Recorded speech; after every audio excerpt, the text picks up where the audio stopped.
क्या मैं ये मानूं कि ये सरकार का डॉक्टर बाबा साहब अम्बेडकर के प्रति सम्मान है, प्रेम है कि बाबा साहब अम्बेडकर के नाम पे बने भवन को अतिक्रमण घोषित करके कह दिया 15 दिन में हटा दो? ये गलत है। मैंने आपको पत्र लिखा है सर, इसका संज्ञान ले। दूसरा सर, मंत्री जी आपकी कोशिशों की मैं सराहना करता हूं, लेकिन आप ये देखिए ये पर्याप्त नहीं है कोशिशें। जब बदलाव नहीं हो रहा, लोगों को सुविधा नहीं मिल रही है, उस तरह की चीजें नहीं आ रही है, तो ये पर्याप्त नहीं है। आप चेक करा लो, करोड़ों लाखों नौकरियां होंगी उस पे, ठेकेदारी पे, आउटसोर्सिंग पे। और जब सरकार कहती है सबका साथ सबका विकास, तो आप मेरा ये सवाल है कि जब इन लाखों नौकरियों में रिजर्वेशन का पालन नहीं हो रहा, जबकि डीओपीटी गाइडलाइन है, तो फिर मैं क्यों ना मानूं कि सरकार नहीं चाहती कि SC ST OBC और EWS जो हैं, जो सामान्य जाति गरीब बच्चे, उनको जो आरक्षण के लाभ से वंचित करने का काम सरकार कर रही है। ये क्या सही है? तो मंत्री जी, मैं उम्मीद करूंगा कि जब आप अपनी बात रखेंगे और जवाब देंगे, तो आप इन सवालों का भी जवाब देंगे कि इन क्षेत्रों में हमारे सर सभापति जी, मेरे क्षेत्र के लोग भी टैक्स देते हैं ना, हमारे भी हक बैठता कि सरकार के लोगों का काम होगा, सिर्फ हमारे लोगों का काम नहीं होगा जहां से हम जीत के आए। अगर उन क्षेत्रों में काम नहीं होगा तो फिर ये क्यों ना कहा जाए कि सरकार जो है भेदभाव कर रही। और जनता हमसे उम्मीद करती है कि हम इस बात को उठाएंगे तो उसका, मगर मुझे ये भी जवाब दे दीजिएगा कि ये जो उठाई जाती है इसका कोई फर्क भी पड़ता है सरकार पे? नहीं पड़ता। या सरकार सिर्फ इसको, सर मैं खत्म कर रहा हूं। माननीय सदस्य श्री चंद्र शेखर जी।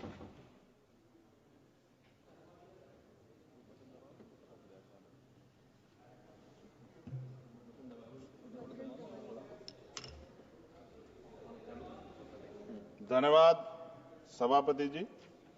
वर्ष 2025-26 के लिए रेल मंत्रालय की अनुदान मांगों पर चर्चा में आपने मुझे मेरी बात रखने का मौका दिया, और अच्छी बात यह है कि माननीय मंत्री जी भी यहां मौजूद हैं। मंत्री जी का दिल तो बहुत बड़ा है, लेकिन अगर हमारी मांगे मान लें तो तभी इस बात की पुष्टि हो।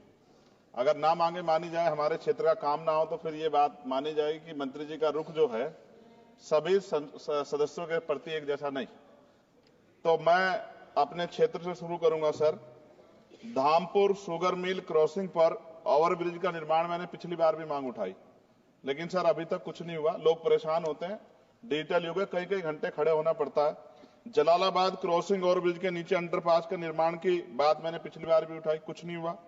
नजीबाद रेलवे स्टेशन पर बेगमपुरा एक्सप्रेस ट्रेन संख्या 12238 का ठहराव सुनिश्चित किया जाए, इस पे भी कोई काम नहीं हुआ। साथ साथ सर, नजीबाबाद माल गोदाम पर ओवरब्रिज का निर्माण कराया जाए और उसको प्लेटफार्म को बढ़ाया जाए, क्योंकि वो मैंने पिछली बार बताया था कि महिलाओं को प्लेटफार्म से पिछली तरफ जब ट्रेन रुकते उतरना पड़ता है, वो सुरक्षित एरिया नहीं है। उसके साथ साथ नगीना बाईपास बिजनौर फाटक पर ओवरब्रिज का निर्माण कराया जाए। धामपुर जेतरा क्रॉसिंग पर ओवरब्रिज का निर्माण कराया जाए। शेहरा से नूरपुर क्रॉसिंग पर ओवरब्रिज का निर्माण कराया जाए। हम देखिए, बुलेट ट्रेन, वंदे भारत और बहुत आगे निकल चुके हैं, लेकिन अभी भी इतनी, मैंने आपको बताया कि मेरे लोकसभा क्षेत्र में इतनी जगह पर ये क्रॉसिंग जो है वो पुराने बने हुए हैं, उनकी वजह से जो है ना अंडरपास है ना ओवरब्रिज है, जिसकी वजह से काफी देर लोगों का समय नष्ट होता है। समय एक ऐसी चीज है दोबारा नहीं आता। सहसपुर रेलवे स्टेशन जगह है मेवा नवादा पर देहरादून एक्सप्रेस ट्रेन संख्या 14113 का ठहराव सुनिश्चित किया जाए, क्योंकि वहां से बहुत सारे लोग जो हैं वो यात्रा करते हैं। सहसपुर रेलवे स्टेशन पर सफदरजंग एक्सप्रेस ट्रेन संख्या 14114 का ठहराव सुनिश्चित किया जाए। नजीबाबाद से मुंबई के लिए एक ट्रेन, मैंने पिछली बार भी सर ये मांग की थी आपके सामने। साथ साथ सर, रेलवे स्टेशन जो है हमारे क्षेत्र के, उनकी हालत बड़ी खराब है। एक दो पे आपने काम कराया, मगर मेरी मांग ये है कि सभी रेलवे स्टेशन कायाकल्प कराए जाए, उनमें उनका जो है जीर्णोद्धार हो, की सुंदरता वो सुंदर लगे देख के। दूसरा, रेलवे में सुरक्षा व्यवस्था, कई घटनाएं हमने देखी जहां सुरक्षा व्यवस्था पे बड़े सवाल खड़े हुए, और एक तो हमारे लोकसभा के मेंबर ही थे राजस्थान के, उन्हीं का फोन वगैरह चोरी हो गया था अभी बाड़मेर वालों का। तो मैं इसलिए आपसे कह रहा हूं कि सुरक्षा सुनिश्चित हो, क्योंकि कई बार महिलाएं अकेली भी उसमें ट्रेवल करती हैं, और बहुत सारी महिला जो है MP हमारे यहाँ पे भी ये चीजें आती हैं, इसका ध्यान रखा जाए। एक सर बहुत इंपॉर्टेंट डिमांड है मंत्री जी, मैंने आपको पत्र भी लिखा है। रेलवे प्रशासन उत्तर मध्य रेलवे आगरा के कार्यालय सीनियर सेक्शन इंजीनियर ईदगाह द्वारा एक पत्र लिखा गया 11 तारीख को, और जो डॉक्टर बाबा साहब अम्बेडकर के समय में जो एक अम्बेडकर भवन बना था, जो निकट फाटक संख्या 75A 12 खंबा पे, उसको अतिक्रमण घोषित कर दिया गया। ये क्या मैं ये मानूं कि ये सरकार का डॉक्टर बाबा साहब अम्बेडकर के प्रति सम्मान है, प्रेम है कि बाबा साहब अम्बेडकर के नाम पे बने भवन को अतिक्रमण घोषित करके कह दिया 15 दिन में हटा दो? ये गलत है। मैंने आपको पत्र लिखा है सर, इसका संज्ञान ले। दूसरा सर, सहारनपुर से लखनऊ तक वंदे भारत ट्रेन चलाई जाए। SC ST के OBC का बैकलॉग सर आपके यहां बहुत है, भरा जाए। कोरोना काल में बंद, पिछली बार मैंने मांग उठाई थी कि वो ट्रेनें चलाई जाएं। और प्रमोशन में भी SC ST OBC के कर्मचारियों के साथ भेदभाव होता है, इसको रोका जाए। मैंने पिछली बार लोको पायलटों की मांग उठाई थी कि उनको जो है 2 रात को 2 दिन ड्यूटी करने के बाद फिर ड्यूटी कराई जाती है, और वो लोग जो हैं फिर कई बार कई घटनाएं ऐसी घटती हैं कि एक नींद की झपकी लगी और एक्सीडेंट हो गया, और सारा दोष आपकी तरफ आता। तो अभी ये दिल्ली में भी एक घटना घटी और कई सारी ऐसे ट्रेन घटना घटती है। इसके लिए मैं आपको नहीं दोषी मानता, लेकिन मैं कहता हूं कर्मचारियों को उस तरह की सुविधा मिलनी चाहिए कि वो जब वो ड्यूटी करें तो अपने आप को परफेक्ट महसूस करें। लेकिन अगर ये इस पे ध्यान नहीं दिया गया तो किसी दिन कोई बहुत बड़ी घटना घटेगी, तो लोगों के जीवन की कीमत होनी चाहिए।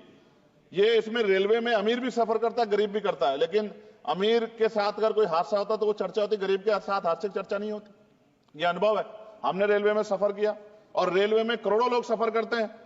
कई बार मैंने जो है ऐसी परिस्थितियों में सफर किया जब बहुत पुराने समय में, लेकिन मैं धन्यवाद करूंगा रेलवे का कि रेलवे ने हमेशा जो है अपनी जिम्मेदारियों को समझा, चाहे सरकार किसी की भी रही हो। लेकिन मंत्री जी, आपकी कोशिशों की मैं सराहना करता हूं, लेकिन आप ये देखिए पर्याप्त नहीं है कोशिशें। जब बदलाव नहीं हो रहा, लोगों को सुविधा नहीं मिल रही है, उस तरह की चीजें नहीं आ रही है, तो ये पर्याप्त नहीं है। मैं सभापति जी खत्म करूंगा। एक आउटसोर्सिंग रेलवे में बहुत हो रही है सर, और आउटसोर्सिंग की वजह से SC ST OBC और अब EWS के बच्चों को जो है आरक्षण का लाभ नहीं मिलता। आप चेक करा लो, करोड़ों लाखों नौकरियां होंगी उस पे, ठेकेदारी पे, आउटसोर्सिंग पे। और जब सरकार कहती है सबका साथ सबका विकास, तो आप ही, मेरा ये सवाल है कि जब इन लाखों नौकरियों में रिजर्वेशन का पालन नहीं हो रहा, जबकि DOPT गाइडलाइन है, तो फिर मैं क्यों ना मानूं कि सरकार नहीं चाहती कि SC ST OBC और EWS जो हैं, जो सामान्य जाति गरीब बच्चे, उनको जो आरक्षण के लाभ से वंचित करने का काम सरकार कर रही है। ये क्या सही है? तो मंत्री जी, मैं उम्मीद करूंगा कि जब आप अपनी बात रखेंगे और जवाब देंगे तो आप इन सवालों का भी जवाब देंगे कि इन क्षेत्रों में हमारे सर सभापति जी, मेरे क्षेत्र के लोग भी टैक्स देते हैं ना, हमारे भी हक बैठता कि सरकार के लोगों का काम होगा, सिर्फ हमारे लोगों का काम नहीं होगा जहां से हम जीत के आए। अगर उन क्षेत्रों में काम नहीं होगा तो फिर ये क्यों ना कहा जाए कि सरकार जो है भेदभाव कर रही। इसलिए मैं माननीय मंत्री से मांग करूंगा, एक मांग इन्होंने मेरी पूरी भी की थी पिछली बार जब बेगमपुरा ट्रेन में सफाई की व्यवस्था करा के इन्होंने दी थी, मैं इसके लिए धन्यवाद करता हूं। जी समाप्त कीजिए आप जी। समाप्त कर रहा हूं, मगर मैं मंत्री जी से कह रहा हूं कि सर हमारे यहाँ जो समस्याएं जो ये जेन्युइन समस्याएं, हम इनसे रोज 2-4 होते हैं और जनता हमसे उम्मीद करती है कि हम इस बात को उठाएंगे तो उसका, मगर मुझे ये भी जवाब दे दीजिएगा कि ये जो उठाई जाती है इसका कोई फर्क भी पड़ता है, सरकार पे नहीं पड़ता, या सरकार सिर्फ इसको। सर मैं खत्म कर रहा हूं सर, लास्ट सेकंड में खत्म कर दूंगा।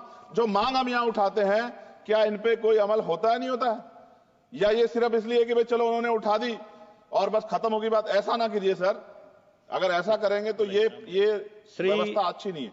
मैं आपका धन्यवाद दूंगा सभापति जी, और मंत्री से आग्रह करूंगा कि हमारी मांग को माना जाए। धन्यवाद।